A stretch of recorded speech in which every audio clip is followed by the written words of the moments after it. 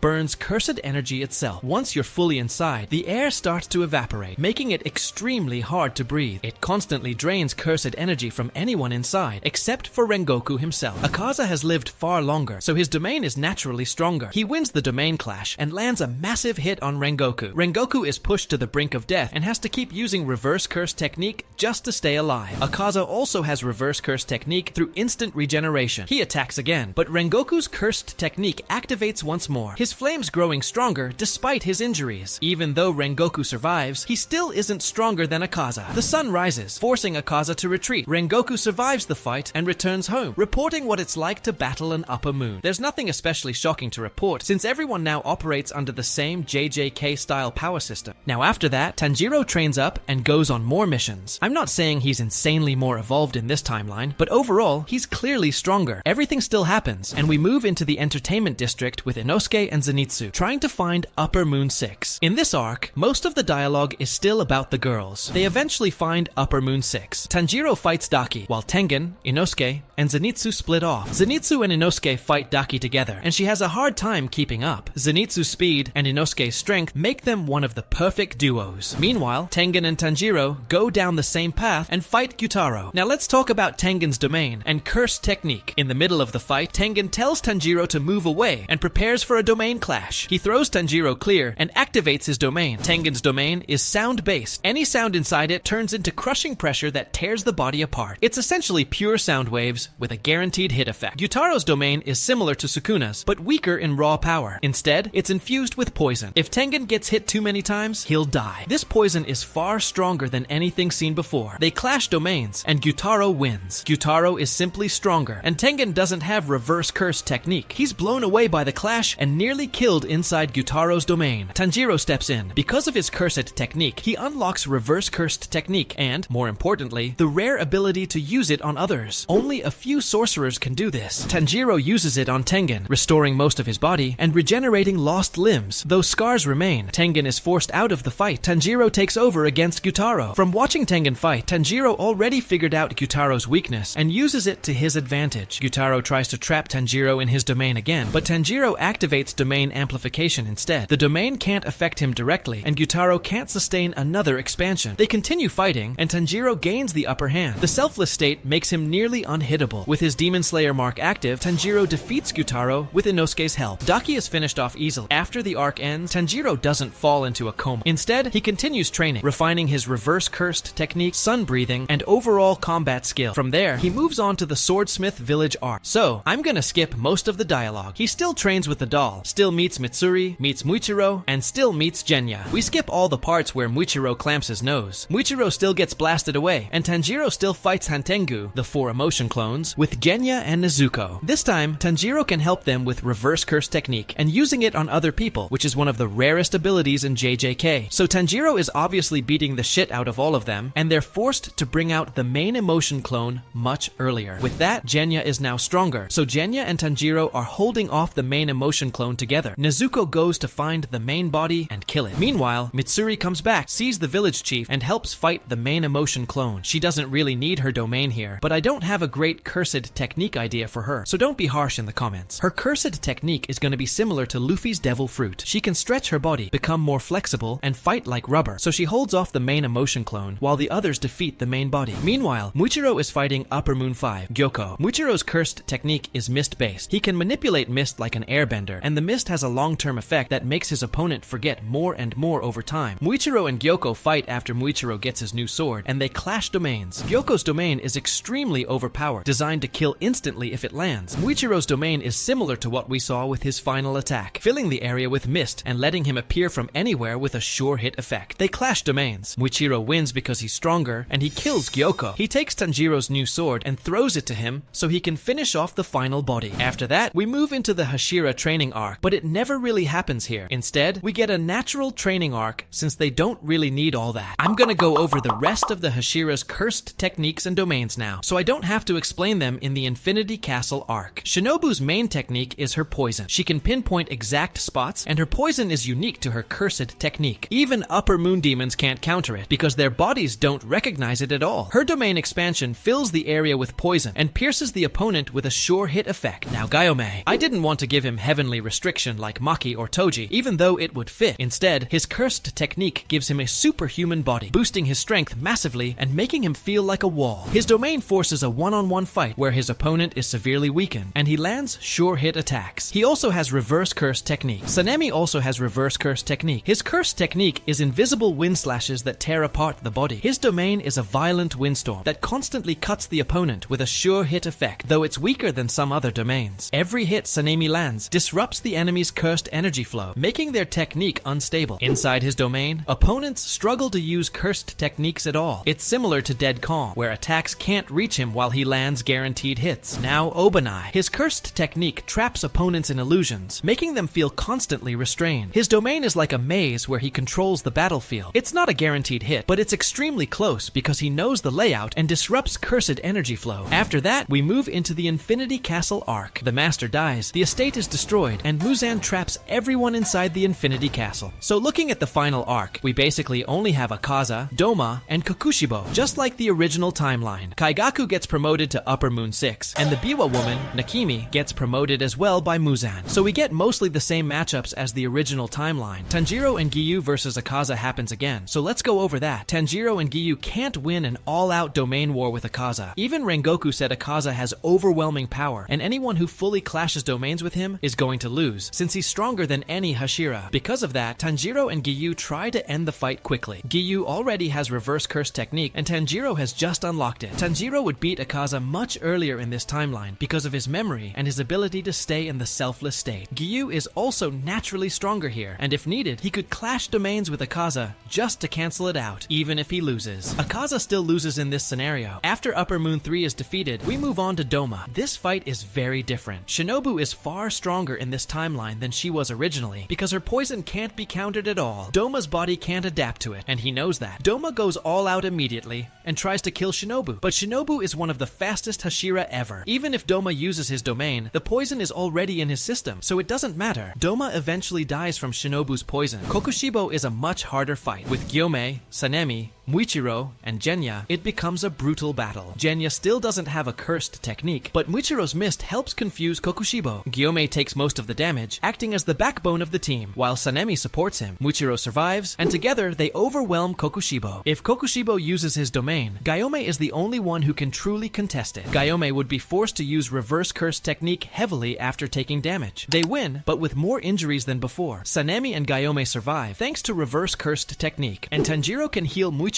and Genya using his his reverse cursed technique on others. Kaigaku versus Zenitsu happens next. Zenitsu wins easily. The Biwa woman is still taken over by Yushiro, with help from Mitsuri and Obanai. We then move into the Sunrise Countdown arc. Muzan kills Nakime, and Yushiro pulls everyone out of the Infinity Castle. Muzan could use his domain, but there are too many fighters. Even if he kills one Hashira, there are still too many left. Tanjiro reveals the 13th form, guided by Yorichi's memories, with all the Hashira backing him up. With the Demon Slayer marks active and Muzan weakened by the drug, they overwhelm him. Shinobu's poison continues damaging Muzan, while Giyu and Inosuke tank hits when needed. Muzan is defeated. After the fight, Giyu and Shinobu get together, and Mitsuri and Obanai do as well. They all still die before age 25. Tanjiro also dies young because he awakened the Demon Slayer mark back in the entertainment district against Gyutara. Kanao and Tanjiro still end up together. Muichiro survives past 25. Genya lives, Sanemi lives, Zenitsu lives, and Giyu lives. I hope you guys enjoyed this timeline. What if Tanjiro had the sharingan? Now, the sharingan's powers, if you guys don't already know, come from Naruto. It can copy jutsu, read movements way faster, and see chakra, just not as well as the Byakugan, but I'm pretty sure you guys already know how the sharingan works, so let's just get right into the video. I'm only going to talk about what changes. If I don't mention something, that means it happens the same as the original timeline. I'll briefly go over the changes, so let's get into it. When Tanjiro sees his family dead and Nezuko turning into a demon, that's one of the biggest emotional moments in the entire series. Because of that, I think he would immediately awaken a 3-to-mo sharingan. His whole family just died, and now his sister is turning into a demon and trying to kill him. That's more than enough to trigger it, and even if it didn't fully awaken there, he would train up to it. With that, he still fights Giyu, and Giyu still wins, but it's way harder for him. Tanjiro goes to Urokodaki, and Tanjiro tells him about his sharingan. They train it along with everything else. Tanjiro learns to read movements faster and copy movements, so he picks up water breathing way faster than in the original timeline. At the final selection, things are way easier. Against the hand demon, Tanjiro can read his movements perfectly, find the weakest spot in the neck, and slice his head off without much trouble. Because of that, everything through season 1 becomes much easier for him. He kills normal demons pretty easily. Now we get to Rui's fight. With a 3-to-mo sharingan, Rui becomes way more predictable. Rui has to move his arms to control the threads, so Tanjiro can read everything. He dodges much easier and figures out how to kill Rui faster in this timeline. Because of that, Tanjiro's sword never breaks. He reads Rui's movements perfectly. Once he starts using his breathing properly, the fight is basically over. Even when Rui uses his stronger thread techniques, Tanjiro can see through all of it because of his vision. Tanjiro kills Lower Moon 5, Rui. He doesn't become a Hashira yet because he's still not at that level, and the Hashira wouldn't allow it anyway. So yeah, before you comment, that's why Tanjiro doesn't become a Hashira here either. After that, Shinobu and Giyu show up. Shinobu still kills the demons she normally kills and helps Zenitsu. Giyu helps Inosuke and then checks on Tanjiro, seeing that Rui is already dead. They go to the Hashira meeting. The Hashira don't really care about Tanjiro's eyes that much. A lot of them already have rare abilities. Obanai sees through his snake, Sanemi has special blood, and plenty of Hashira have something unique about them. So the Hashira meeting plays out the same way. Tanjiro and Nezuko get attacked by Sanemi and Obanai, and then the Ubuyashiki family steps in and stops it. Giyu and Urokodaki vouch for Tanjiro, and that's where it ends. Now after that, Tanjiro still wants to know about Hinokami Kagura, which is sun breathing, and he still wants to ask Rengoku about it. So Tanjiro and Inosuke still go on the Mugen train to try to ask him, and everything lines up the same way. With Tanjiro having the sharingan, he can definitely see through most of what Enmu, Lower Moon 1, is trying to do. Rengoku, Nezuko, and Zenitsu help protect the train, while Tanjiro and Inosuke go after Enmu directly and kill him for sure. After that, we get Upper Moon 3 versus Rengoku. Now just because Tanjiro can see Akaza's movements doesn't mean his body or fighting skill can keep up yet. Having good eyes doesn't automatically mean you have the strength or speed to match someone like Akaza. Tanjiro doesn't have the Mangekyo sharingan yet. Once he does get it, it would be similar to Sasuke's early Mangekyo, not the later broken versions. It's the same kind Itachi had.